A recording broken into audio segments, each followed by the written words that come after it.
You mentioned starting the company at a young age, at 19. Yes. Before we get into how you got to where you are, let me ask the question, what attracted you to the industry?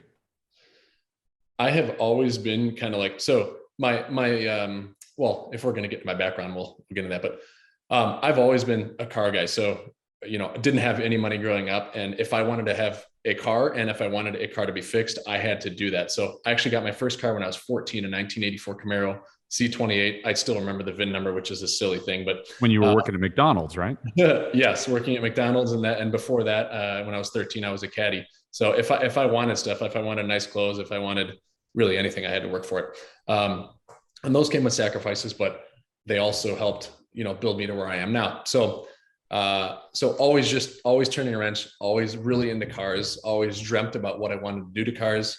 And then, as I mentioned, or actually I didn't bring it up, but when I was 19, I was actually able to turn that into a reality when I got my 94 Z28.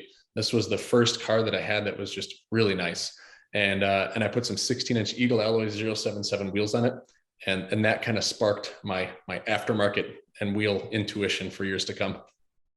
I want to focus though on your early childhood because the point needs to be made, especially as we get into the kinds of vehicles that you have right now. You described your upbringing very blue collar. Parents barely made enough to make ends meet. Four kids living in one bedroom. You moved from apartment to apartment. Sometimes you couldn't afford the rent where you were living. Five elementary schools you went to. And I think the most poignant story that I heard about you, Steve, is showing up to school needing money for needing $5 for a field trip, a trip to the zoo, something like that, and didn't have the $5 check.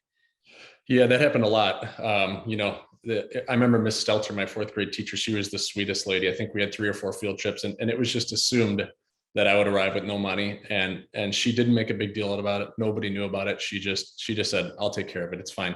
But yeah, quite embarrassing. I mean, we had field trips in 7th grade to Springfield. I'm from the Northern Illinois area. Washington D.C. trip, which is in 8th grade. I think that's pretty consistent with middle schools across the country. But those definitely wouldn't happen. I mean, if my parents couldn't afford $5, they weren't going to afford stuff like that. So I definitely missed out on a lot. But it's crazy how I wouldn't change a single thing about my childhood because I had a lot of freedoms that a typical child I think wouldn't have.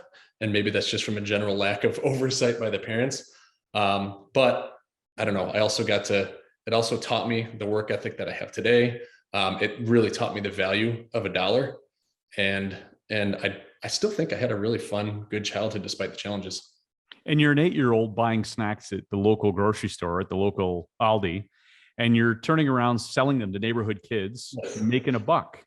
Yep. And Always had that entrepreneurial knack. yeah, And then I would, in 6th grade, I loved bikes, and that later translated into cars, right? So I would also do bike repair. We started up a little bike repair out of my friend's garage, and we were tuning up and fixing bikes, and then even reselling some bikes that we hacked together to make whatever it took to make a buck.